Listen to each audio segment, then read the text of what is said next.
how can we do it? Definitely, the spectrum is not built on education anymore. We have very simple-minded people with a great sensitivity and very over-educated people who are totally blind to many problems and to many aspects of life. And that's very big these days. I'm very happy that there was an evolution and we are now in the audiovisual time.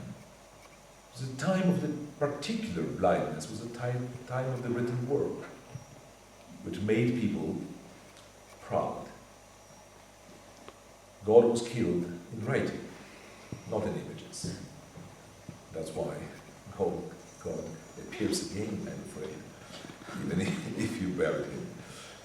But, when I read Nietzsche, I'm really, I'm totally destroyed. But when I see his picture, I realize that he was clinically sick. He has mad eyes, neurotic mouth. And immediately I dismissed his writing. Why should I care? He was nuts, he was mad.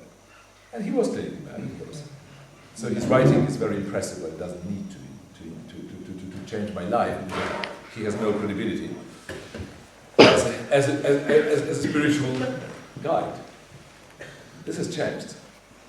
So in audiovisual world, we watch people on television, we don't care what they say, but we react immediately to our intuition, either honest or dishonest.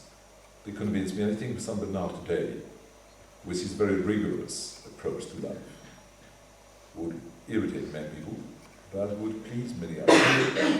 He had a very strong charismatic influence, which we can guess from the description, not from his own writing.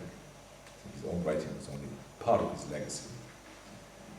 And as you know, later, with many other reformers of spiritual life, art was sometimes instrumental, then it was degenerating, then it was banned, then it was invited again. And in Orthodox tradition, from Renaissance, since Renaissance on, religious art started to degenerate because it started to represent instead of making allusion to divinity. And it's very hard to assess where we are now and what is the role of art, of the artistic language. But I care very much for the fact that I deal with other human beings which are on certain level, existential level, equal, even if they are uneducated or poorly educated. At the same time, I feel a very strong rejection to people who may be closer to me in their manners, but in their sensitivity. We are so far away that we are like from two different planets.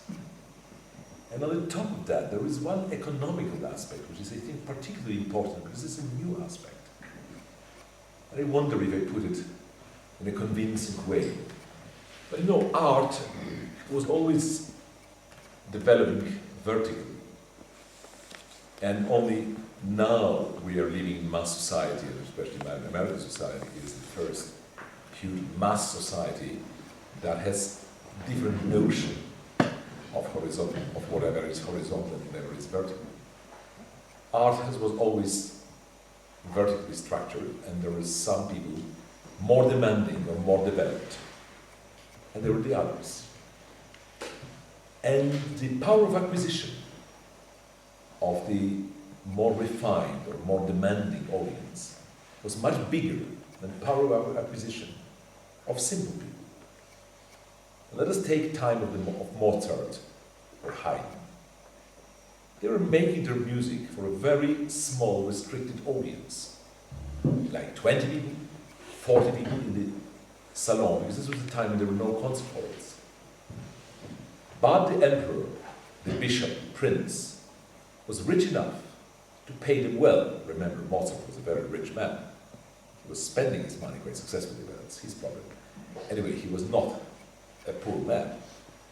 While at the same time, a man who was playing on the wedding or on the funeral was collecting one pfennig from a very big audience, much more numerous than the audience of Mozart.